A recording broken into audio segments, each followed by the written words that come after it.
Hello and welcome to another Python tutorial. तो आज के ट्यूटोरियल में हम लोग डेटा स्ट्रक्चर्स के बारे में डिस्कस करेंगे। लास्ट लेक्चर में हम लोगों ने लिस्ट डेटा स्ट्रक्चर के बारे में डिस्कस किया था और आज हम लोग पाइथन में मौजूद तीन और डेटा स्ट्रक्चर्स के बारे में डिस्कस करेंगे, जो कि हैं डिक्शनरीज, टपल्स एंड सेट्स। तो सबसे पहले हमारे पास डिक्शनरी का जो जनरल सिंटैक्स है वो ये है कि हम एक की डिफाइन करते हैं और एक वैल्यू उस की से एसोसिएट कर देते हैं। तो अगर हमें उस वैल्यू को एक्सेस करना है तो हम लोग उस की को यूज करते हैं, और अगर हमारे मल्टीपल कीज हैं तो हम एक की और उसकी वैल्यू को डिफाइन करने के बाद एक कॉमा लगाते हैं एंड देन नेक्स्ट की और उसकी वैल्यू आ जाती है, और हर की यूनिक होनी चाहिए। और अब जो नीचे हमारे पास टेबल है, इसमें जो हमारे पास लेफ्ट साइड पे है ये हमारी कीज हैं और राइट साइड वाली वैल्यूज हैं। जो हमारे पास लेफ्ट साइड पे क्या है, वर्ड्स। अब वर्ड्स क्या होंगे, अगर हमें फर्स्ट हमें सिनोनिम फाइंड करने हैं तो सिनोनिम फाइंड करने के लिए हम लोग अगर गूगल पे भी जाते हैं तो हम लोग पहले एक वर्ड टाइप करते हैं और गूगल क्या करता है, हमें उस वर्ड का सिनोनिम रिटर्न करता है। सिंपली हमारी डिक्शनरी क्या कर रही है, हमारी डिक्शनरी एक वर्ड ले रही है यूजर से और उस वर्ड का सिनोनिम रिटर्न कर रही है। अब यहाँ पर पहली रो में हमारे पास वर्ड्स और सिनोनिम लिखा हुआ है, तो इसमें वर्ड्स हमारे पास की है और सिनोनिम्स हमारे पास क्या होंगे, उसकी वैल्यूज होंगे।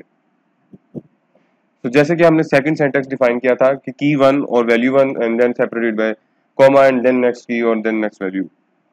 तो अगर हम देखें तो हमारे पास की वन क्या है, अलार्म, बिकॉज लेफ्ट साइड पे हमारे पास क्या है, सारी कीज है। तो जो की वन की वैल्यू है वो क्या है, फियर। तो मीन्स अगर यूजर अलार्म पास करता है हमारी डिक्शनरी को तो डिक्शनरी रिटर्न क्या करेगी, फियर। दैट मीन्स के ये उस वर्ड का सिनोनिम रिटर्न कर रही है।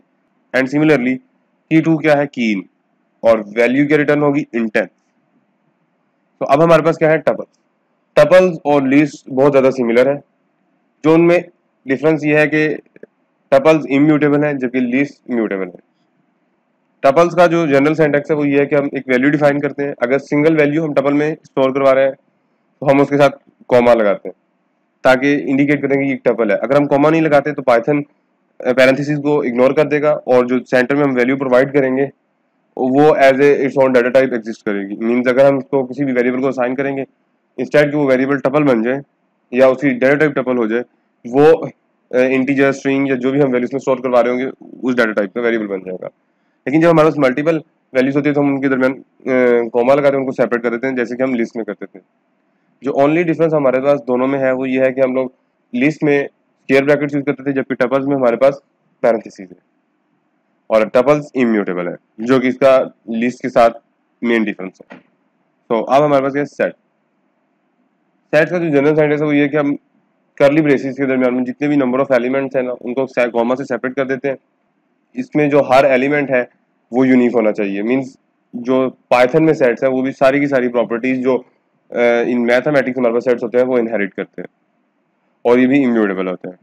तो मीन सारे के सारे मैथमेटिकल सेट ऑपरेशन जो होते हैं वो इन पे परफॉर्म किए जा सकते हैं और मैथमेटिकल प्रॉपर्टीज भी इनहेरिट करते हैं। तो आज के लेक्चर में हम लोग क्या करेंगे, आज हम लोग एक सिंपल स्कूल मैनेजमेंट सिस्टम बनाएंगे डिक्शनरीज के जरिए, और फिर थोड़ा सा हम लोग टपल्स और सेट्स को भी देखेंगे।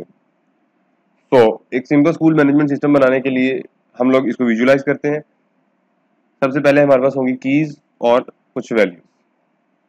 तो सबसे पहली जो की होगी हमारे पास, एक स्कूल में जो सबसे कॉमन चीज होती है स्टूडेंट्स है। तो सबसे पहले हम लोग के पास एक की होगी स्टूडेंट, और वो किस वैल्यू को रिप्रेजेंट करेगी, लिस्ट ऑफ स्टूडेंट्स को। तो सेकंड होगी हमारे पास टीचर्स जो कि रिप्रेजेंट करेगी लिस्ट ऑफ टीचर्स को, और थर्ड होगी स्टाफ जो कि बाकी सारे के सारे स्टाफ को रिप्रेजेंट करेगा। अब इसमें हमारे पास एक स्ट्रिंग होगी जो कि हमारे पास की होगी, जबकि जो हमारे पास वैल्यू होगी उस की वो एक लिस्ट डाटा स्ट्रक्चर होगी जो कि स्टूडेंट्स के नेम्स को स्टोर करेंगे।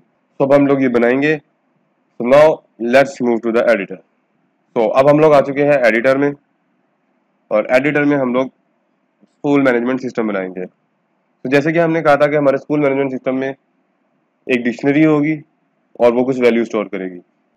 देन सिस्टम के नाम से एक वेरिएबल डिक्लेयर करते हैं और इसको एक डिक्शनरी असाइन करते हैं। अब जनरल सिंटैक्स, अगर हम डिक्शनरी में कोई भी value at the first time नहीं रखते हैं तो हम लोग उसको सिंपल करली ब्रेसिस देंगे, तो ये एक डिक्शनरी बन जाएगी।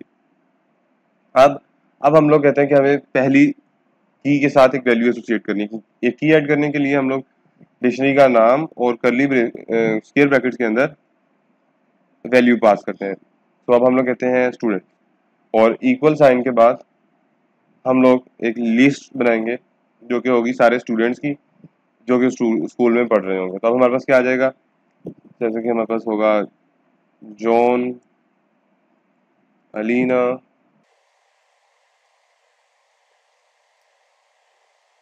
तो अब हमारे पास ये स्टूडेंट्स हैं जिनको हमारी जो की है स्टूडेंट ये रिप्रेजेंट कर रही है।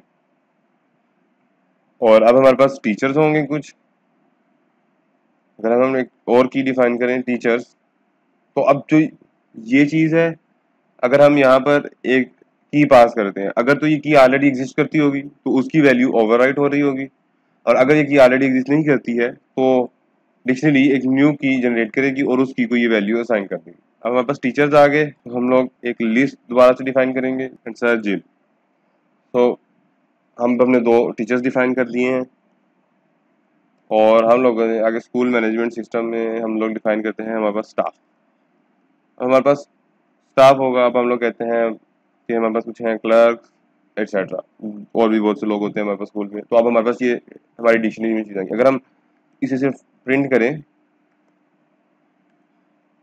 और अगर हम अपने प्रोग्राम को रन करते हैं तो अब हम देख सकते हैं कि स्टूडेंट एक की है, इसे उसे क्या एसोसिएट है, जॉन, एलिना, एलिस और बॉब, ये एक लिस्ट उससे एसोसिएट है। फिर टीचर्स और ये, अगर अब हम लोग चाहते हैं कि हम स्टूडेंट्स प्रिंट करें तो हम लोग यहाँ पर की पास कर देंगे स्टूडेंट्स, और फिर ये उसको प्रिंट कर देगा। तो अगर हम इसे रन करेंगे तो ये हमारे पास स्टूडेंट्स की लिस्ट प्रिंट कर देगा। तो अब सबसे इम्पोर्टेंट बात यह है कि जो आप की पास करेंगे इसका इसके जो केस है हर वर्ड का केस सेम होना चाहिए। मीन्स अगर हम यहाँ पर कैपिटल एस की जगह मैं स्मॉल एस पास करूँ तो ये एक एरर देगा कि स्टूडेंट्स की क्यू की एग्जिस्ट नहीं करती है। तो कीज क्या होनी चाहिए हमारे पास, केस सेंसिटिव होती हैं, तो इसके लिए आपको बहुत ज़्यादा ध्यान रखना पड़ेगा। अब हम चाहते हैं कि की में से स्टूडेंट में से हम कोई स्पेसिफिक स्टूडेंट पिक कर लें, जैसे कि student at the second index, third index print करेंगे। तो थर्ड इंडेक्स का स्टूडेंट क्या है, एलिस। ये किस तरह से वर्क है, अब जो स्टूडेंट्स की है ये हमारे पास इस पूरी लिस्ट को रिटर्न करेगी। अब जब वो लिस्ट रिटर्न होगी तो अब हमने उस लिस्ट का इंडेक्स डिफाइन किया 2, उस लिस्ट में से सेकंड इंडेक्स एलिस रिटर्न हो जाएगा। इस तरह से हम लोग ये किसी पे भी अप्लाई कर सकते हैं। अब हम लोग इस तरह से स्टूडेंट को ऐड भी कर सकते हैं, डॉट अपेंड नॉर्मा, एक हमारे न्यू स्टूडेंट है, तो इसको हम प्रिंट नहीं कर सकते बिकॉज हम कुछ रिटर्न ही नहीं कर रहे। तो अगर अब हम लोग प्रिंट करें स्कूल मैनेजमेंट सिस्टम और स्टूडेंट्स को, तो अब हमारे पास नॉर्मा भी ऐड होगी। इस तरह से हम लोग न्यू स्टूडेंट्स को ऐड कर सकते हैं, प्रीवियस स्टूडेंट्स को भी रिमूव कर सकते हैं, और न्यू टीचर्स को। तो इस तरह हम लोग अपना स्टाफ और स्कूल को मैनेज कर सकते हैं। अब हमारे पास आ गए टपल और सेट। तो सबसे पहले हम टपल्स को देखते हैं। एक सिंपल टपल डिफाइन करने के लिए हम लोग टपल एक कीवर्ड है जो टपल डिफाइन करता है। तो अब हम लोग अगर यही करें कि कीज मीन्स जो भी हमने अपने स्कूल मैनेजमेंट सिस्टम में कीज डिफाइन की थी, अगर हम उन्हें टपल की फॉर्म में लिखें, तो अगर हम सिंगल कहते हैं कि स्टूडेंट्स और कॉमा डाल दें तो अभी हमारे पास एक टपल बन गई है। इसका हमें इस तरह से पता चल सकता है कि प्रिंट टाइप कीज, एंड अगर हम इसे प्रिंट करें तो ये हमें बता रहा है कि ये एक टपल बन गई है। तो अब हम लोग इसमें अगर न्यू वैल्यूज ऐड करना चाहते हैं, कीज प्लस इक्वल एक न्यू वैल्यू जो कि क्या है, टीचर और स्टाफ। तो अगर अब हम लोग इसको प्रिंट करेंगे तो हमारे पास कीज आ जाएंगी 3। अब हमारे पास तीनों की तीनों कीज आ गई। कीज को हम लोग टपल में हम वैल्यूज को भी इंडेक्स के जरिए एक्सेस कर सकते हैं, मींस इंडेक्स 1। तो अब इसलिए हमारे पास इंडेक्स 1 पे एग्जिस्टिंग वैल्यू हमें प्रिंट करती है। तो इस तरह से हम लोग अपनी टपल में न्यू वैल्यूज ऐड कर सकते हैं। अब हम देखते हैं म्यूटेबिलिटी और इम्यूटेबिलिटी। अगर हमारे पास एक लिस्ट भी डिफाइन हो तो एक ही दफ़ा में डिफाइन कर लेते हैं हम लोग।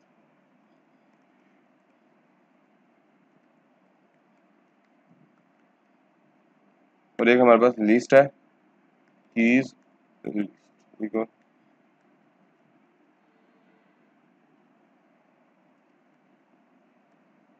तो अगर हम एक न्यू लिस्ट बनाएं कीज 1 एक न्यू टपल और उसको प्रीवियस टपल असाइन करें और फिर कीज 1 में ऐड कर दें हेलो एक और वैल्यू, और फिर हम लोग प्रिंट करें कीज को और प्रिंट कीज 1 को। तो जो हमारा आउटपुट ये है कि कीज हमारे पास जो थी हमने इनिशियलाइज की थी वो ही रही और कीज 1 चेंज हुई क्योंकि हमने कीज 1 में ऐड किया था हेलो को। लेकिन अगर हम लिस्ट करें, लिस्ट में हम लोग सेम ऑपरेशन परफॉर्म करें कीज लिस्ट कीज 1 लिस्ट और उसको हम वैल्यू साइन कर दें कीज लिस्ट और फिर हम लोग कीज 1 लिस्ट में अपेंड कर दें